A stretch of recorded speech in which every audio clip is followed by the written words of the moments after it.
Hi, Susie here. I am going to be showing you something today that we have as a regional favorite in central part of North Dakota and the western part.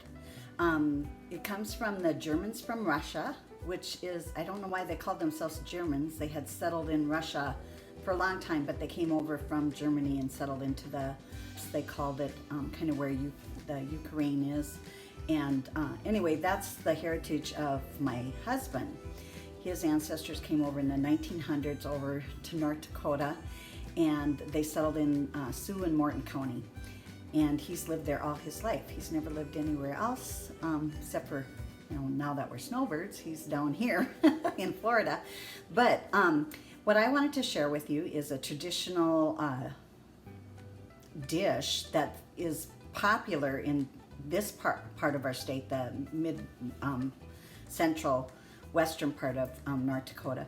Our heritage is more that German from Russia, and eastern part of our state is a lot of Norwegians in the Fargo area.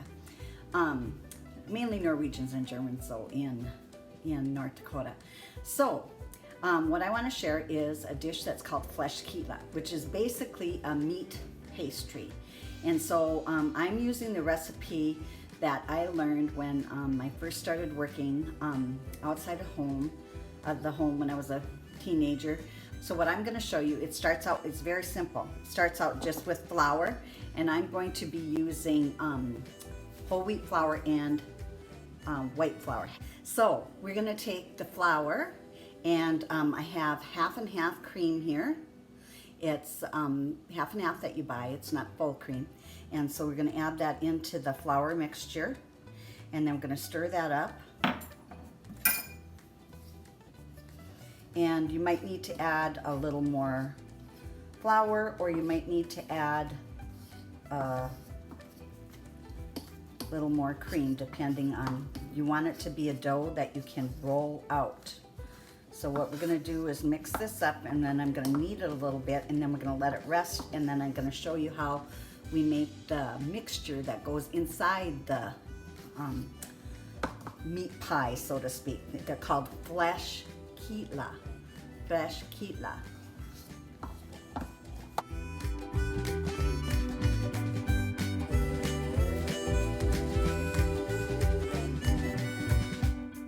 going to mix this up, and you've added the half and half cream in there.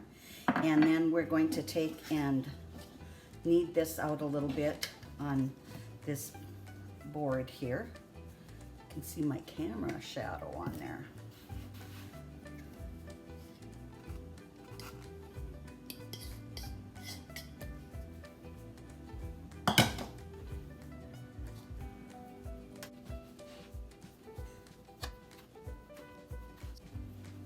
So you can just knead this out, make it into a little ball, and then we're going to let it rest while we make our meat mixture.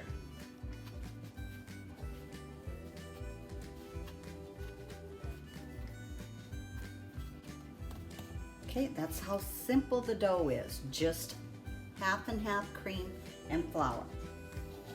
Now for the meat mixture, we're going to take and add in I have about a half a pound of ground beef here. I'll put the recipe with the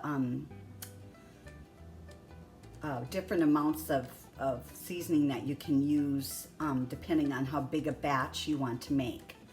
So we're just making a small batch, it's kind of be more like appetizers. So I have about a 1/3 cup onion here and about a half a pound of ground chuck. So just take and mix it together.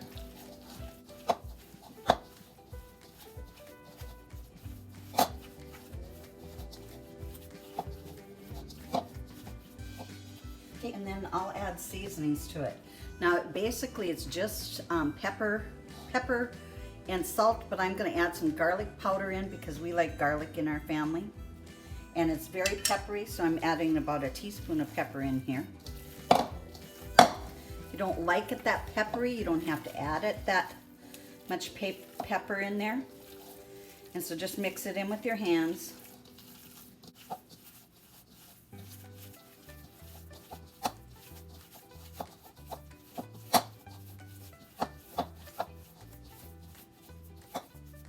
And that should be good. And now we'll put this aside.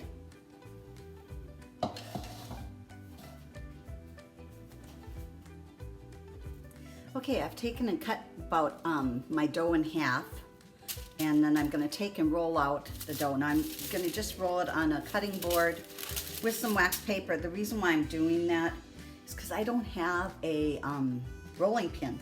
So I'm just going to use an olive oil bottle, and I'm going to just roll this out.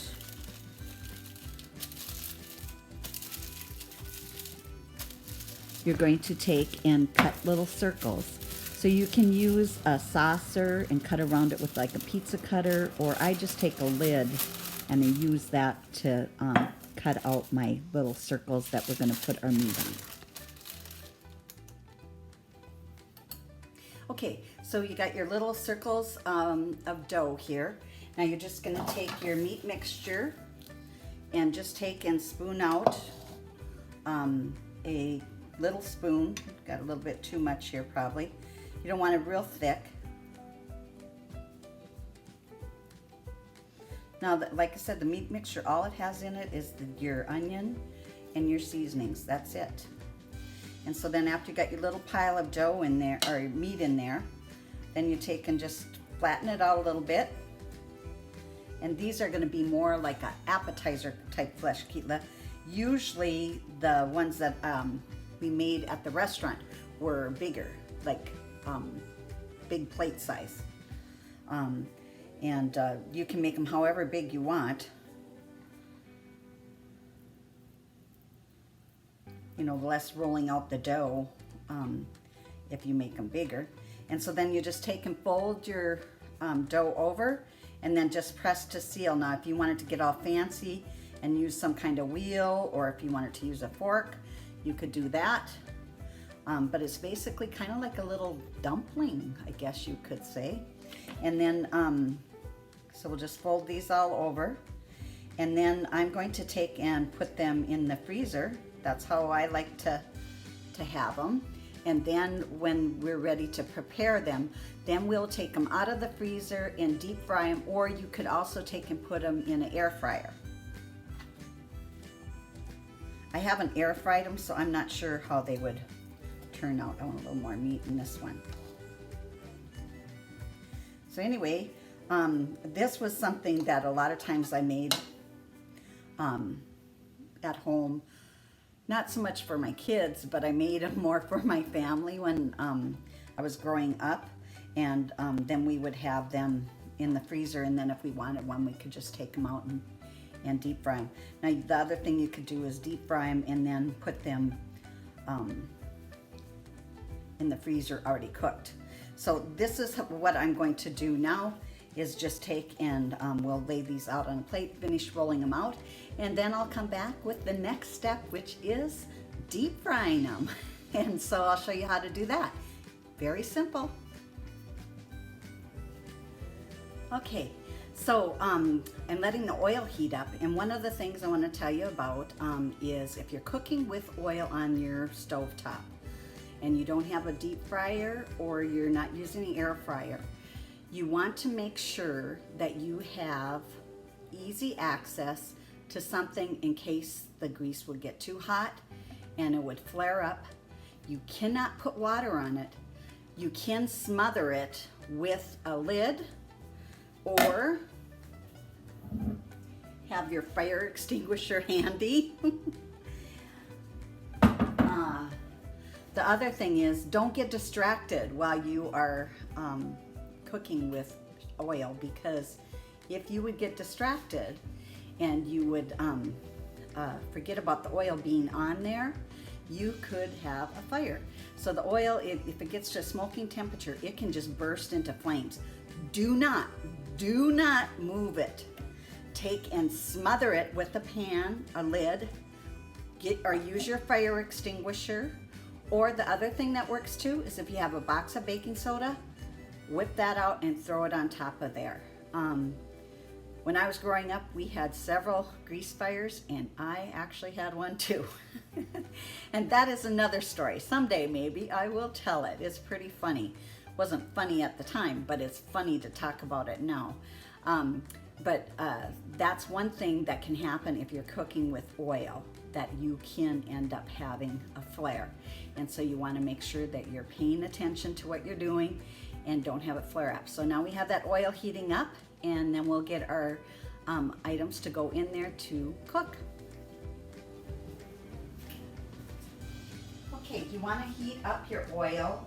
If you have a thermometer, like there's a thermometer here, you can see on here it'll say deep fry, and that would be about 375 to 385. Now if you don't have a thermometer, the old school trick that I used when I was younger and did more deep frying was I just took a little piece of bread and would drop it in and see if it would float up like that.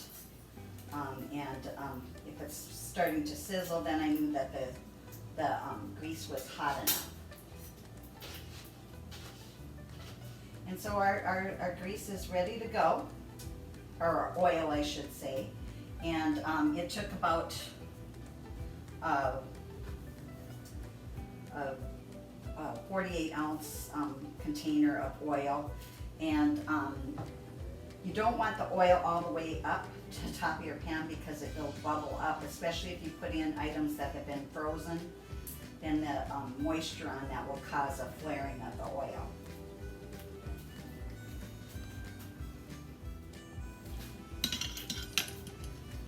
Okay, our grease is hot enough now to put our Fleischkuekle in. And so you can use a slotted spoon or tongs.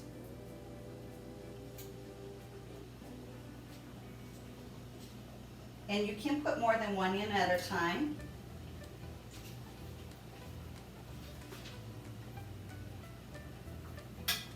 And with this being its meat, raw meat that went in there, you want to make sure that it's well cooked.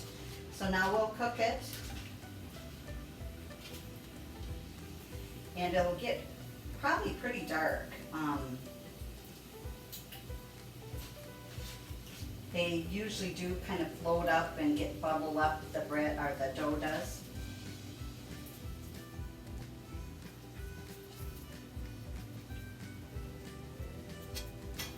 And you could like partial cook them like this, and then take and freeze them or store them, and then heat them up in the air fryer too. I think that would work.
I hope you've enjoyed this segment on deep frying, and enjoy the appetizers that we made, and happy cooking.